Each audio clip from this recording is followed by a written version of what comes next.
دما و خوش به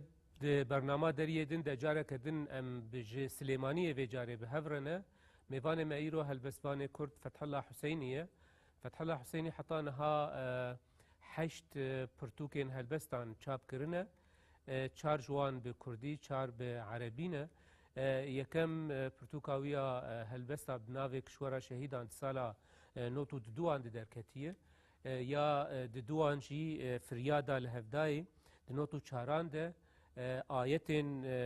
دو جه دنوتو حیشتان ده و به کردی شورشوانکی سوری دور اوجی سالا 2012 درکتیه و کیدنجی چار پرتوکوی هلبستان به عربی درکتنه جبلی پرتوکک یا گوتارانیل سر پرسا هلبستی يعني جي أسئلة الشعر وقو بعربي هاتيا نفساندن جبلي و فتح الله حسيني وكي روجنما فان بربرسياري بيونديانه لروجنما كردستاني نو للسليمانية الفيدري درد كذا و سروكاتيا شاخي هفقتنا روشنبير روجافاي كردستاني هراركيجي لسليمانية الباشور دكه فتح الله بخير هاتي برنامج زور سپاس افتشتي ما قوتن حمون هامي بهل ندوره وامي هنك جي ننگريات دست بكن وجيه بدايك بوني هر چندي ام باش نزيكاي جي هفدو ناس كن لزي برسكي جبو وان كسان بكم او كسي جو هين يعني دربار جينا نگاريات قالك تشتا نزانن حتى نهاج دربيسيه وای افقاس سال درباس بون تا چش زاروتیا خویا دربیسیه بخارانی حتی سلیمانی یعنی همه چو تی چش مر سر سالین دسپیک و سر جدایک بون خویا دربیسیه ببیج يعني زنا بجم قالك تشت الور هشتن ومجبير كرنو نا قالك تجي بخرقان يعني نتيجة مرة دربيسية مرة قالك يليرو ندش نمازة يعني مسألة خواندنة دشت دش باجاري وخبر ده حياة فترة بكالوريوس خوام دربيسية بون مال دربيسية سرطاي وآمادي وثانوي مالوي دركا قدان يعني تكاريب وك أي نفشكي خرجري وقرابالة ويعني إن مسؤوليات وخواندن ورفاج مدرسة ورتابت جد ضمن وقت يعني هبوا يعني وك أي نفشكي مكاريب وبقدان دحات بقي حدك قد جو باجري دركبت تنشار الدركبة يعني إن المازال إنه خواندن فردي سرت بيا ظروف نيدني فردي سرت يعني مثلا لشكري يعني روشتنا خواندن مجبور بحشتين هات تدش دربيسية بردم يعني أزهرم بيمانجه بخوينم يعني اللي دربيسية دي سجن يجيك بو بيمانجه محسك يبو دربيسية 6 كيلومتر بو يعني بيمانجه زماني عربي بو أو بري حقوق بلي أو بري حقوق بدوما هون إيفامان برامدان بتهمة خطر على الأمن الدولي أم بيش كسبون تجوي شاغد كاري سياسي تكر بلي از يعني تمنك بتشوك از بوم حزبي يعني هم از ارتاح بدو حجده صالي دوم از بوم بارتيا تشب حارو جائروج بارتيا تشم بارتيا هوجي نغور وردكم لفيدري السليمانيه جوك نرتيا بلي از انا بارتيا حتى هاجي نرتيا ودكم استحقاق لحزبي دندرين ونرتيا كانتون هاجي از نرتيا بارتيا خود وردكم يعني باش همین ها بین سروی از ناهلم تزوب زوهر درندن نها بشکی بمینن لوی داره دست بکیده يعني تيك جوان كسي ايه قالكي دعمركي بچوك دو زو دست بنفساندنا كردي كرو يعني وزوجي برتوك شاب كرو مثلا نوتو ددوا دوي شاغي كسي جو بكردي نفسان همال سر تريه دستا دهاتن هجمار ولو اف مثلا يعني ناس كرنا تيبين كردي وناس كرنا نفساندنا كردي وهالبستي وانا اف چلو دست بيكر يعني چلو بسرفي مسألة فبو يعني أوجد نتيجة تنظيما ما يزوبوا يعني تيكا حزب كردي ده يعني ولو دويت شغا هاني ده فردي سرد بو تزماني خو فير بتزماني خو زاني با يعني براستينا بس مسألة كاري سياسي ما كاري بو بكره ما كاري برا حركسينا اجبرغو قالك سروكي بارتيا جنا هنا كردي مزان بلي بلام دويت ما هاني بلام متابعة ذكرن يعني على الأقل فردي سروان دبو يعني قال لك بارتي هبون يعني مجبور مثلا نشراكي حتى تشارك البجي بلاتيني درخن اگر نما هي بدمها ايجار كتصور يعني شار بلجي تكاري بدمها درخ سركفتن اكبو دوي قوناغا هاني دو قوناغا تالیح حشته دی و دسپیکا نوتی دی یعنی پارتیا چپ وی دمی تشتب کردی در بله دخست کردیا لاتینی پارتیا مجد چپ جی یعنی ما د روزنامه ما عربی هبون دبرجي ملحقة كيقولوا لاتيني هبو يعني لاتيني وكوفارك مجي هبو ريقايا قال يعني شن لابري التالي مدابو باش زماني كرمانجي يعني ما اهتمام بادبيات تذكر براسي ضمن بارتي ده وجبر واجي ام مجبور بن انفيري زمان بن يعني ما قال لك جراد خواص انه ام في زمان دمولو تيك من بكيراهي ده ام قريب يعني تشتكي درخنجي بكردي بو او تتويجا ويجي او برتوكام بو يعني راس كتابك شعر وكلاسيك بوجي بس موجي بزمان كرمانجي بو ومظن بوجي يعني دسدو دلا فراد شاعرك دوي شاغد 22 سال بو هي سالا كي زانكو بو قريب ديوانه كي درخه يعني مدي سركفتنا كبراستي مرافت كار بيج قوتد دريه سياسة درباسي نفساندنا كردي و نفساندنا هلبستا كرمانجي تماما جبرقة الكشوره شهيد اجي بخوينا يعني هلبست بقاندر نزيكي ايديولوجيا وسياسته وبويران وتاريخ تاريخ كردنا تشتاي زيادة جمالية شعر وتقوه بدا تركيبه وين شعري يعني بيتر هاتبو ترخاكرين ولو جي خوينير جي كدير جي نضالير جي تعبير يعني براسم دي تتويج جي قوناغا كيريه او قوناغا يعني مثلا دربيسي حياه حسكي حياه دسبيكا زانكو يعني او قوناغا هنا دوي دركا هذا تطويق كرن وبو تشابو بو كتاب جيات زانكو دش خواج جيانا قدو دسبيكر جالي ريخستني دوج عالي سروينها مثلا انا اگر كشورا شهيدان بقى يكن برتوكاتا هلبس هاگر تنها بجعبكي رخني لي بنر وتكليا وان مجارين سياسي بهلبستير يعني تنها تشتكي وها قد او آلية يعني مجول بونا سياسي بيتر لبيشتر بو بيتر جي آستا هنرية هلبستي يعني جوينين هلبستي ولو اگر قد بجعبكي رخني ولو لي بنر سياستي زرار جيانت هلبستاتا يعني او هلبستا جو تا دنيفسان دولة من ترو زنجين تردكر يعني أزنابي مزررقي عندي جبرقي يعني تدبينه يعني شاعري كرد يعني أديبي كرد يعني بسكاري كرد دايم يعني همي مزدوجة همي نوك شاعرك ديق دي مجتمعك حرد وآزاد وديمقراسي وبسط صالة ديمقراسية بيجي يعني مجتمعك مقموعة تنكارج بي مجتمعي هاني برابة فردي سرتت بسياسات فردي سرتت بريخصن فردي سرتت بتنكار خدوري في وستاندنا هاني بخ وتهر يعني مجتمعك سر مجتمعك عاجب بنيسي براسي يعني تنكار سر بحرك بنيسي ولاتك جهمو توزا يعني فردي سرتد بمسألة ايديولوجيا بشك جماعي جبر إما وكان كاتا قوت أج مسألة السياسة الدرباسي مسألة أدبهم يعني نماذج أزقلك تكلي مطبوعاتي حزب دبو يعني أز دايم نيزيك بمجمج مطبوعاتي حزب شدر كتا أز أقاداري بمتبي تمانين بتشوف بلا تعويل للسر مدبوج آلي زمان ده بمسألة هاني ده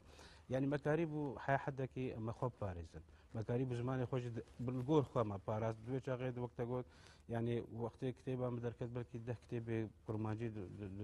سوري درنكت وأقرت تنفشي بري حفتي جدر خيام مطبوعاتي بري حفتي جدر يعني مكاريبو أم تشتكي تشيكن وأز بتشعبك يجي الكشورة شهيدة نرم أزمونك بو تجربة يكبو أجر ند أستك بلند بدالي تورافاني ده بلام ده أستك إذا بوجي سرقلك بويرا اشتغلي سر بويرا نبس دهندري روجا فاي كردستاني ده سر حرش أستي حرشة برشة كردستان يعني قريب هندك بويرا التاريخ بك قريب سرنك بويرا بقى خف قريب وان تدوين بك قريب حتى الشروفة بك راس إن مهمتها هالبستيك شروفة بك ليد يا حدك يجي قد قريب الشروفة جيبك إجبر أواك شورا شهيدة أزمونة كأزمونة منها تجربة منها أنا كارم خجودر بخم يا خجي بيري جيبك شورا شهيدة كتابك وقال لك يجي بتشعب اهتمامي بتشعب لهذا داين كتابك وياكي خواندوان زانكو درخستي اهتمامك باش بيبو يعني نمازا يعني حزب جي آلي كاريك باش كرد التوزيع ودو درخستنا ودو يعني حدا كي أذكارم بيجم انطلاقاك بو جمر وقت الشعر قس كاريب جاب بشتي تكرار بمجموعة دو هابوك دو ياك برهابوك دي سيا درخم حام هيشتن قونا غايرو قديشي حدا كي ديسي أزدوري شعر كتن أمي بين سروي مثلا گوهرتنا جهدج يعني جدر بيسيج بو خندنا حقوق دور تشو حالة بشتي هون برات دانج و انسيا قوتات خند وها الحلب او جوهرتنا جيد نابرا مثلا دربيسيه وحلبه دلجور كونا غاوي شاغز باوردكم افتشتي تقول كيم زيدا ولو وقت كاربيج روشا نفشكي روشا جيلكي بيترجو روشا تيا شخصيات تايبت به وجوهرتنا جيد شب خرچيكرو ددسبيكا نوتي دولو اف درو دورنجو نویسکاریا کردی به نویسکاریا ادبیات به هر دو زمانم به عربی به کردی به چاوا بو یعنی چه گوهرتن تجربات شخصی دیش چکر و گوهراندنا جی يعني براسي مختم بكالوريا خلاص كرد بالا مدى بأزو تشتكي بخوي خلاص كنت بيت خدي شهادة به يعني بالا مدى قلت بيها تبي خدي شهادة به ليش تنات خوست تجي الا تبي بتختار يا نا بس تقول شهادة كي بس تجبر وك أي جنجة كي بي وقتها هنده حري خونك ويهبو دجبي ولاتي برد هر يعني بكدر هر عائلة نمين وكس التزامات نمين مرت هنبي يعني دركبش دربه يعني هر ولاتك يعني اوز مناهانه شوم يعني بيشبري من معهدك هي 2 سال ترج حقوق 4 سال يعني بقول 2 سال خلاص كنت بشي دما هو نظام مسائل سياسي فرض يصير مبنى درخست نجوي معهد مجبور ما كاغتي خوك شاندم هاتن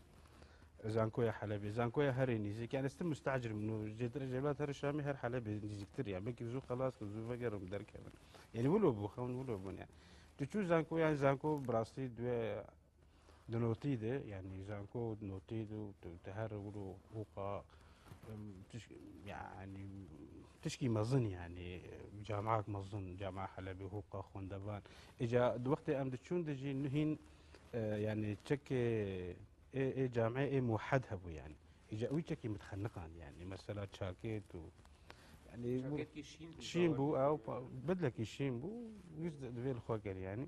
استد خنقيم يعني لاوجي شانس يمبو يعني بشتي مهكي اسكتم زانكو او قانون لغو كرن يعني ام ديش مال فريحه بكيت هذه يعني دمكن بو قال لك بو اري او جلي وكهب حمال فكرن بشتي ويجي راكرن راكرن باش يعني مهكي من الخوكر ومجي خلاص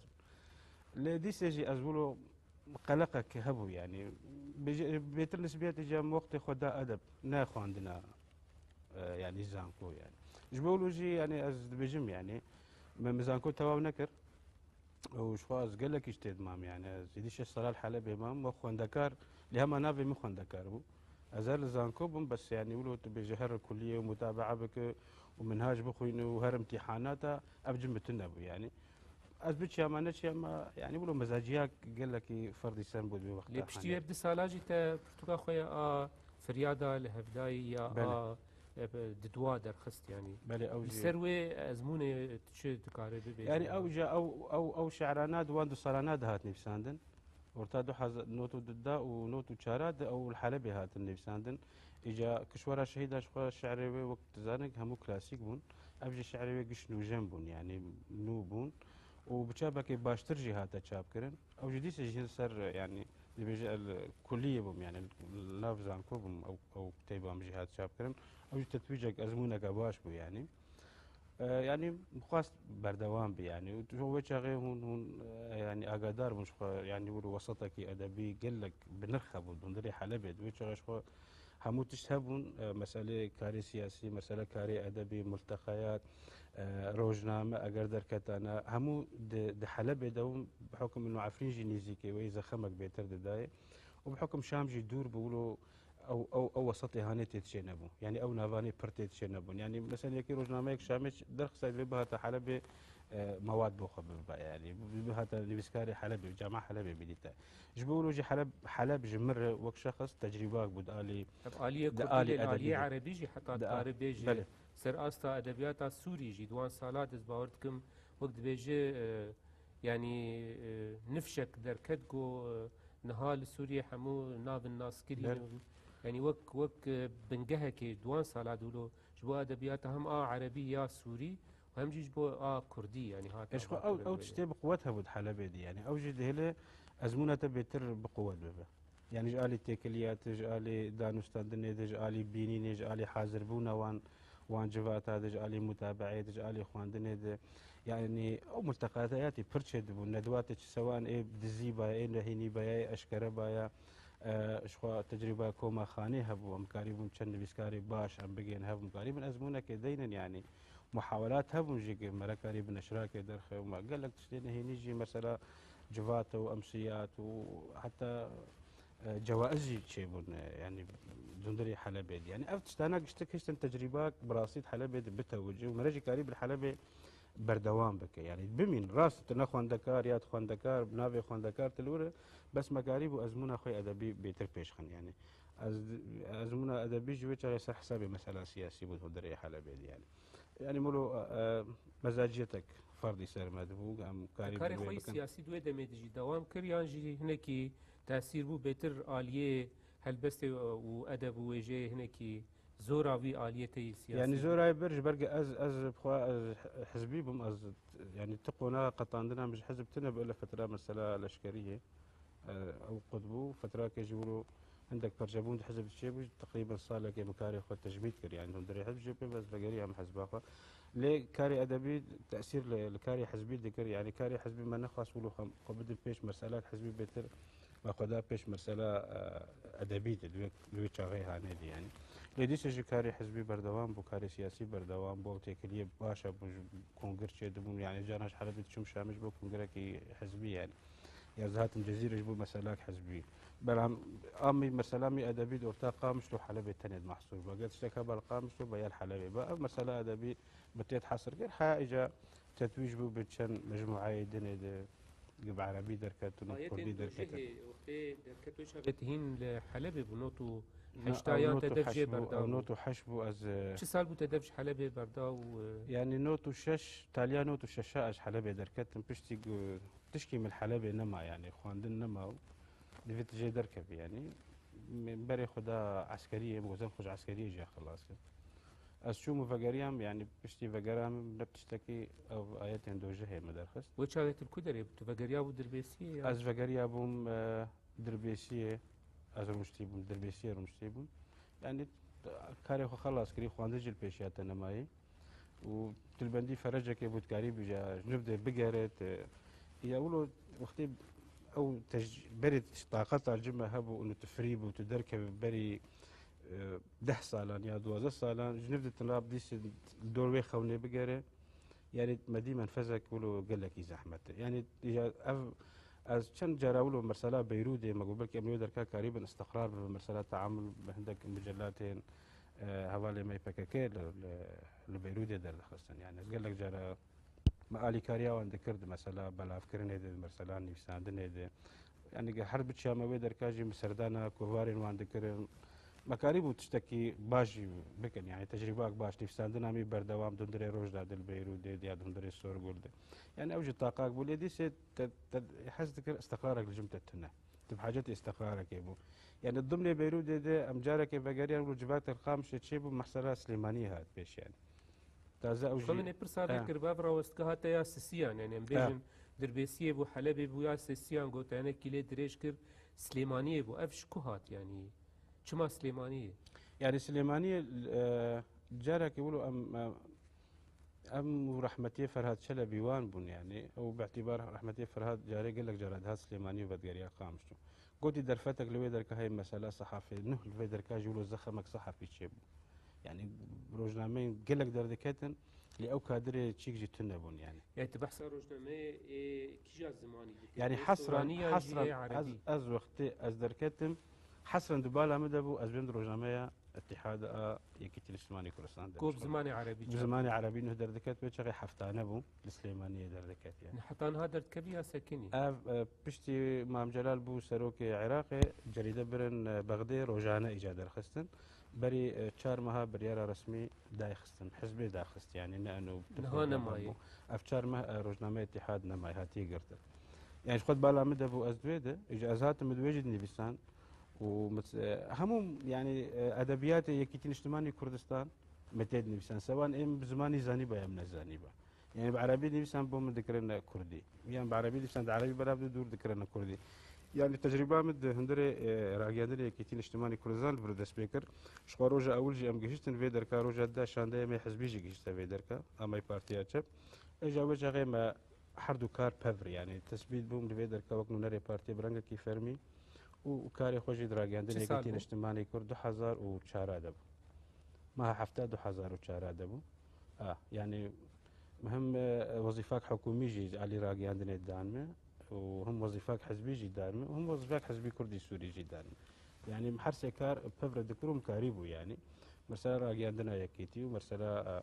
تفرغ ابو كاري حزبي جي ومرسله انه كارمندكي حكومي بيجيبون وقت نوعش حصانات الجمتها يعني حكومه هريمه كردستان قلت تقريبا كاري خبك وبردوام كر حياه اناش بلو بردوام يعني من برسا كردستاني نوي بكرا يعني بس بر برسياريا آت بيونديان يعني جاءت كليا في كاري تشاوا تشلو دست بيكر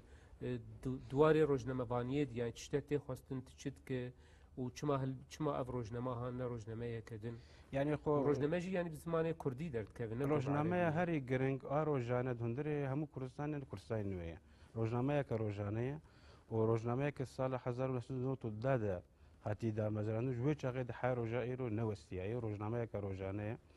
و حيانا كاش خدان امتياز ويش دكتور فؤاد معصوم كي انا كاش سروكي كومارا عراقي يعني بحكم ايه كيتي اراقي عندنا يكيتي بحكم ازراقي عندنا يكيتي دبون فاز دويدا وبحكم انه مرسلا روج افا شيبو مرسلا روج افا خو راقي عندنا همو شعبي راقي عندنا روج افا بو افراقي عندنا هاني بتايبت افروجنا معايا هاني شعبي دايم سر روج افا فمرسلا بيونديان يعني مرسلا انا قال لك شاندتين تين سردانا كرساي نو ديك جبر دزانن افجر روجنامه هاني يعني خباتك برشاف بو روجافا كريا واوجي يعني اوجي تش مرسلاك روجافا يهب بامانه نقل دكن ونيزيكي هم كردينا وقال لك جاراجي درفت دانا خواق مثلا سيمينار ابو كردين روجافا بكبو خلقي في دركا بد الناس كرين بازمونا روجافا يعني جبر او وقت مسؤوليه بيوند يعني في جريده روجنامه هاني بأفا تشتكي قال لك يقرن قد في وقتها هاني ده قد قريبه مثلا تو كردك روجافا تقريبا فان بيونديان تبري بابا يعني أفا تشتكي أزمونك باش مستر سعيدة يعني هم جالي راقياندن ده نيجيكي كاري منهم جالي سياسي دي نيجيكي كاري من برسا دكاري روجنمواني و روجنموانيا كردي يعني جي لباشور كردستان بقشتي تا بحثا راقهاندنا يكيتي نشتمان كر و لهولي جي يا بارتي مثلا لبيدري ت لغور چاوديريا تا سالن دريج گو تلوان درانه حتى چرا دي ري هيج بو روجنمگريه که سر بخوش دروي مثلا دستين بارتيان دروي دستلات داري اوان قالوا ت ازمونين سركفتي ولو الباشوري كردستاني دوان 20-25 سالات لو البر جاف هن يانجي بيتر راقهادن قريداي ريخستنو بارتيا يحطانا يعني حيانا كاجي راقياندنا هري بقوة هندري باشوري كردستاني راقياندنا حزبية حزبية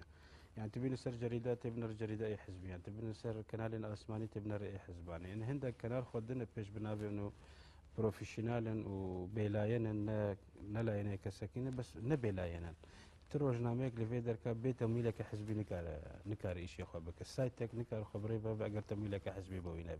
سواء يا كتيب يا بارتي مش واقف حد حزب كان تمويل بكن حزب الدنيا جدا نكار خو خدي بكن يعني اگر جريده كوان نورمال هبن يعني تلفزيون كوان هبن جا قريب راقي عندنا خبري بابا نكار يكا سيبر يعني افضل قريب بريفا بن يا دعم يمكن لأوانا حد اكيد هريمه سليمانيه تبنره بدايان سايت هنا خود بين سر بخا ورخني باجي دقرن السلاتا بيدركا بقدر انه الجم بارتي يا منطقه هوليري اتشتاني هانتنا بحقيقه كنا انه امر بيدر كانت بيجم اكيد تجي وقرا جانت كارك وك متابعه تبي مساله شوبينا اذا الويدر كانت تشتك يعني الويدر كانت شن جريده هنا بقوه نجي دبين ام بيلان لامزلنا بيلان بحا حدا كي يعني اسو يك جوار هاتيفا كان رخني بقرن فضيحتي بكن سليمانيه هنا كيف فرحتره قال لك يفرحتره قال لك يفرحتره نحن كيف فرحتره قال لك يفرحتره جبر افضل فتي انا كاز نافي واروج نابي روجمي بنابو دنجي لسليمانيه درت كمان الحوليري درت كمان السايت ايه هري بقوه ايه يعني هم مسؤولين بحكم في بتابعينا جبر جريء بويره او سنه الحوليري يعني حولير تماما تانية مسائل سايتي حزبينة روجنامي حزبينة ستلايتي حزبينة بس هاي حدا كي الفيدر كأصدار ستلايتي ناي حزبينة بلام روجنامة ويب سايت هنا يقولوا بويرن ونسر حزبانة اللي تمويله وان حزبينة هاي حدا كي يعني وان أقدر فداي وان إنه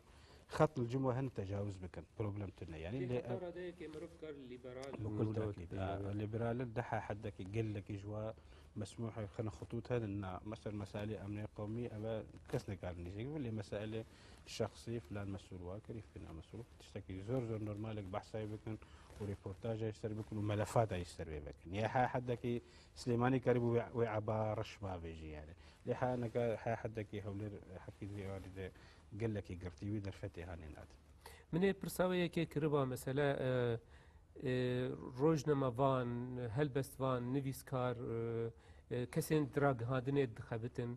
ایر روج آوای کردستانه و لباشور بجینه قاربون حتى رادية كي مثلا نونرتيا روج آوا بكن يانجي قاربون رولة كي دراغ هادنا باشور دبليزن كو ويني راست يه روج آوا قاربن مثلا خلقي باشور بكماني راقهينن يانجي اوجي لغور بارتي او رخصتنا جهف بلاف بوين هر يك لغور اجنده في بارتي و بارتي يعني حقيقة كله هي اشتعليد اسبوع مثلا الوقت تجم كنالة كحزبي ايش بك يعني او كنالة حزبي سياستك عام هي اجتهيت نكارج هذا الكذا لديسي از بوضوح بيجم وبصدقك يعني انه ديسي راجياندني اي في دركا في هريما السوس اجام جبن اكسك يعني ديسي يقولوا نوع حريتي دا ابرجنا مافانن مثلا قال لك خورتي ما كتشي ما ستلاته قال لي كردستان دا ايش ذكرن يعني كاربون برنامجك بروفيشنال شيكن وكاريبون سروج اباد احداث روج اباد وكاريبون تواصلك باش بمر بكن وبخلكي روج ابار بكن وبخلكي ماي الشتات والاوروبا بكن كاريبون حروج او تشكي بخمسة او بويران دون دي روج اللي بحدا كيف فكري اللي قال لك ابون واجندات الجمل هبون كاريبون مساله طنق بكون كاريبون مساله مزاجيه ايش بكون كاريبون مسالك حزبي طرفك بخنسر طرفك اللي وانا كرم بقند طرفي بيدي دقرتن طرفي تشبجي دقرتن طرفي بارتي جي دقرتن يعني هم اراء ورد دقرتن اللي قال لك اب انا كاد هندري في حساسيتها هاني هندك كنالي بارتي دبراسي هندك كرد مير وش افا ايش دكن يعني بلكي نما مفروض سروانجي وان او قيد سر خداني وان او قيد او ترس وان سر خداني يعني ازناب جنب بلكي سياستك اشتعام هندري كنالا كاسيماني دق الجم بارتي هبه ازناب جنب بلكي وان افتشتك فردي سر لي او وان ترسك لجم خد شي كريم وان يعني يقولوا عبائك لجم خد كريد في اموابك يعني تتشري ملتي خو بك وقتك عصيب وقتك خطر دقه ملتي ما تقدر بس يعني افا نا بروفيشناليتي وافا نا كرديتي وافا نا يعني سياسات بكل تاكيد يعني وقت يعني ازر قال لك انا بويرجي هنا ايش دكن وقال لك انا يجي بالترس وبالتحفظ ايش دكن لاورو جمابانه وان خطي سوش خردانينا براسي طيبه اي كردي ما يروجها يعني وكانه مزاوده لسر حزبك اذا كنت بيتر شوان يعني بيترسل يعني او بيانات رسميه در او بحماسه كده خوين دجي روجافا بيتر بلو يعني وك سركفتنا كي بو خد بين ازبين بج نقصه كيتي جي ترسا كيدي شخصيتي ابي قوتي التزامي بمساله ملتي ويتي يعني دوربونا ويجوي همي قشتي وبالنهايه فشلاوي فشالي وك راجيان كار تبي يعني اركك للجميع وظيفات للجميع هي صدقي بيجي راستيه بيجي وأز بيجي مخيجي نحا وي حد اي في دركا ولو تعديل وان دكن بقدر قد هي في خبكن كولي حياه في اجنداتي هاني كان حكي فري بشكل وتشرب وان ناي وكان خطابه خوشي بكن ل او ترسي هاني ترسا كدلي وان دي ونقار خوشي خلاص حتى يسبي قرن كنارك بروفيشنال اوروبي ايش بكن او ترسا هاني بارمين باشه امش کاری را گهاندنی پیچکی وگرن کاری هلبستی تشتکی گله کی بالا مکشان دما مرو بالا خود ده مثلا برهمن ته دما تج دربیسیه ام بیجن هریمه گو کردیه هات حلبه گو بقشتي عربية دناف وي يعني بحرة عربي دو هر كسي بعربي نيفسان شا عرب بن شا كرد بنقولو تهر سر كردي ما وتاب كردي نيفسان دولو ودما قلت جوي باجاري مثلا اتموسفير عربي تهات سليمانية تهات كردستاني برهمتي عربي ايجاد دست بكرن ولو افهنك يولو وك ناكوكيه كي مثلا تهات كردستاني قال كي جاو اليه كردي بيتر خرطر قال مديت مثلا خرائط نوتو حشتاده دركت و بشتيويجي دسي برتوكيدن يه هلبستا اب مثلا ذقرا اللي نفساندنا عربي ولكردستان شكوهات شما ولو يعني اخو تجي زانك كرديان بيد نفسي زمان كرمانجي زرابي كرمانجي ام گشت سليماني 2014 تنیا دزگاه که و بناوی دزگاه خاک برنامه کی رادیو بزمانی کرمانجی هبو تنیا تشتكي دي تنبو يعني مجبور البديل بقرا الترناتيف جمت هب تكرر راجعنا بك بني بسنه يعني من دروجنامه اتحاد بغدادي جوشاي روجانه هبو بعربي يعني هم عراقي يكني كارو جوشاي كروجانه بوقت بني بسنه يعني انت مجبور بعربي بني بسنه جبرك زمان فردي سرت بيا كم تشت زمان سوراني حيا رجائي روجي السر من جرانا اسكارم بخوينم لأس بني بسينم السر من جرانا يعني او تيبي و نویسیتی د کردستان اینو دیان جی د چاپمنی و راگهاندنا همو سورانی د همو دهاتن ورگراندن بو سورانی همو تينا عربي بله هموج عربي تينا ورگرادن بو سوراني يعني از وطاقتها هان الجمتنا از صد قوتني بسوراني بسين اسكارم برنامج همو كردي بخوينم لأزن كارم صد قوتني بني بسينم بسوراني لي انت مجبور بو يعني كرمانجي تبلا بك كسنا خوينا او دوريات تيد بلا بك تنا ماريا دون سندني بروجافار تنبو يعني كرمانجي مثلا الويدري ب انا الويدر كان نفساندن نما انه بس تبلا بك ما نفساندن اجو تكاري تخو اسباب بك تبمينه تكاري بني بسينه نفساندن نجبون انه بس تبلا بك يعني قصدت به در دوره گوت دناف دی گرد تکلیا دریا نفساندنه ر تقارب خو بگین هوان تماما او قارب انت بخوين تماما بدو بس يعني يعني ازديش بيرم عربي جي لفرنا يا اخوان دوندري هريما كردستان ده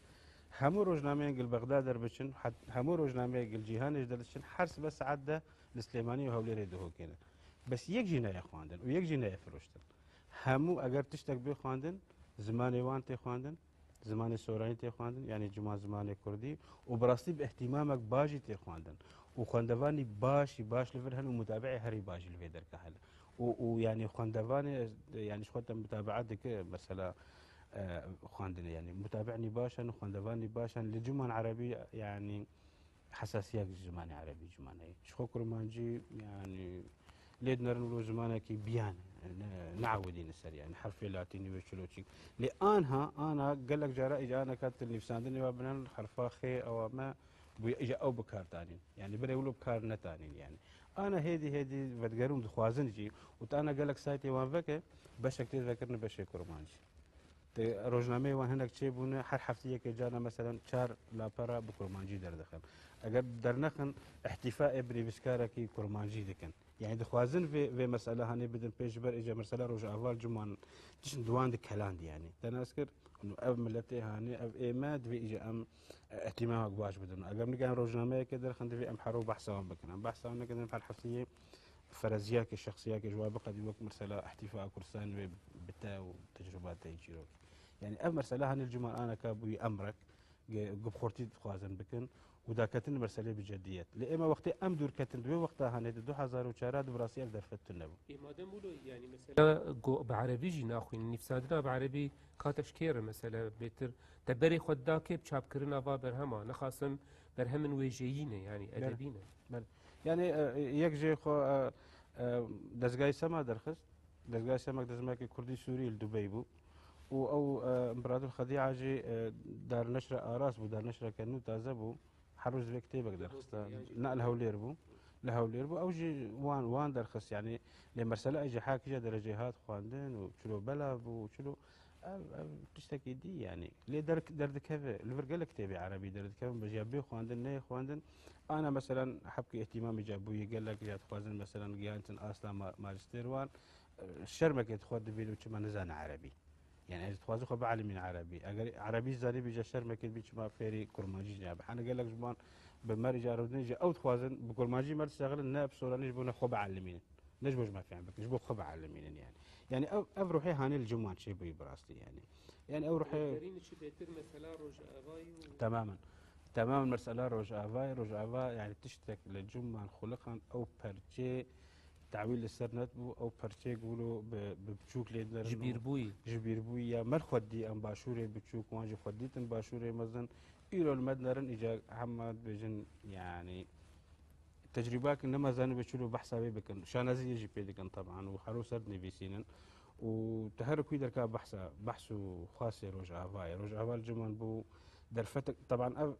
درفتاج وقتك كده بقول روج افا بسردك جي داخل وجي اسفه يعني جازمونا روج باشور جي حبكي صصدبو يعني لاواز دبو جالي سياسي جالي ريخستني دحبك ناكوكيه وان فربون برسلا خلكي وضعي وان حبكي والبنقي هبدوكات يعني بلاتك عالمي برفاهياك باش بشتي هوقا قمع بسريوهات وهوقا انفال وهوقا عبادات الجماعة وجنوسات جاب عالمي بحقي فترات راحاتي دي سيجي كوارث المزم سنوات المرسلة شر داعش ومرسلة برشيبوني ومرسلة نمانا معاش ومرسلة يعني قالك امور اقتصادي ازمات اقتصادي خانق اسكارين بيجم سري حريما كورساني هاد وقتها كده قال لك حزب حياه رجع له مزاوده سياسي سري مساله هذه وفيك باندورا خطر سركاري راجهاندني وروجنامه هاتن قرتن قال لك روجنامه هاتن دزگه روشنبيري بله همو اي روشنبيريش خو قال لك هبون دري خو قرتن قال لك هبون شونا مثلا بيجي كتبي تشابك نجا دهات شاب دكن شونا هنا كمون شونا دهات دا شاب دكن قال لك كنالي اسماني قرتن بون كنالي لوكالي بون محلي يعني قال لك كنالي بسياسه كادري وان هبو اعتمادي سر بيجي كادري تاني دكن يعني وقال لك كنالجي لشونا اولو بزنجين تربو يعني ابجي هي يعني تناس يعني حبكي توازنات براستي شعبي خلقيجي حبكي بشكي وهوش تيجي شعبي وان لازمونا ما به وقولوا بازمونا كسرفرازي لي ابن براستي يعني وازمونا كلو كبرياء اكيد بين بروباغندا داعش هذا كذا بوان كشكي خوشك مكاريبو او كسي قبيح شر وان بك الجمل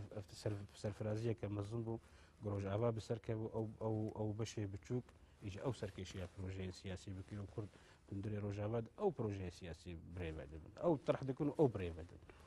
وهمو بيكاتين برا دو بروجي كردي دو تخوازن جيب جيب كن تخوازن شركه بريال سياسي اف جمان جرنجيه كمازن بيد دم جمان سركفتنا كبراسي اف جي تي او شعوري وان تويق الجمان هي يعني انه تشتكي دي ويعني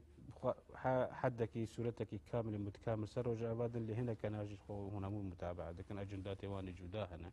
بقدر ما تخوزن تشويش تشويها او تشتد روجافاد دبن ديار افجي اركك جوان تخواست درکتنا شورشوانکی سوری دور بروفت کارب و اخفتنا تینها و گرید و مثلا روج آواد و روج بر دما مرولو لرزا برهما دنره سه کردیتین چار عربیتین 2012 دیسا برهما کردی درکت و دو يعني اب مثلا خياي مثلا حطاني نفساندنا هلبستي لباتا يانجي هلبجارتنا زمان قوتبيد نفسين بوي اتموسفيرا سياسي ام تقارن بيجن في غريداي افش كنت جبر في غريتانا تاي خرد بالسياسة تي يانجي تكلياوي بتشتكي هندريتا ده هي مسألة شيء يعني مرسلا شورشها سوري